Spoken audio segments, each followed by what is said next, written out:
Now, we're just 6 days away from Christmas. That means the roads are going to get very busy. We're starting to see a really disturbing pattern. The road toll around the country, and this includes Victoria, Queensland and New South Wales, are at higher levels than we've seen for a very long time.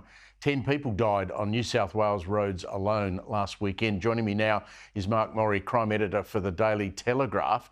Mark, the telly today revealed that, I can't believe this statistic, 1 in every 6 roadside drug tests this year in New South Wales resulted in someone being caught, compared to the 230 roadside breath tests it takes on average to detect a drink driver. Given these drug tests are not perfect, you've got to say lots of people are getting behind the wheel on drugs.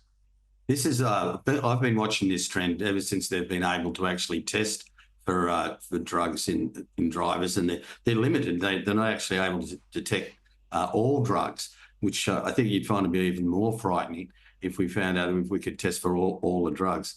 Now, you know, the fact that people are getting caught a much higher percentage with drugs in their system than alcohol means, well, in one part, we've done our education over the years about drink driving, but now we need to attack this whole new problem of people driving with drugs in their system. Do you suspect, Mark, we need an ad campaign along the lines of, you remember those very brutal ads we ran about drink driving and showing serious accidents? Because clearly and I'm not just confining this to young people, clearly motorists think that, okay, I can't have 5 beers and a red wine, but I can have a snort of cocaine or take an MDMA tablet and I'll be okay to drive. I was just talking to an officer today, and he said they actually conducted a couple of years ago a roadside test near a music festival. He said some of them, they were getting figures of nearly 80% returns of people who actually had MDMA or some other form of drug in their system.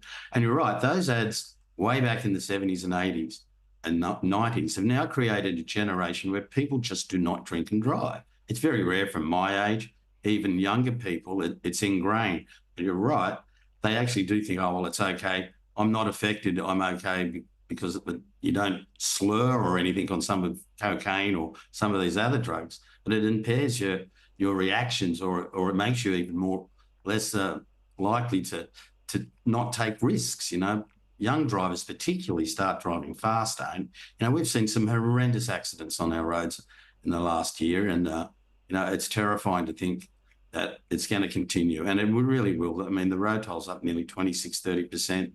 Another problem is, while the police are out there with these figures, the amount of roadside testing they're doing has plummeted at the moment because they just don't have the resources in the police to be out there and be a lot more visible like they used to be.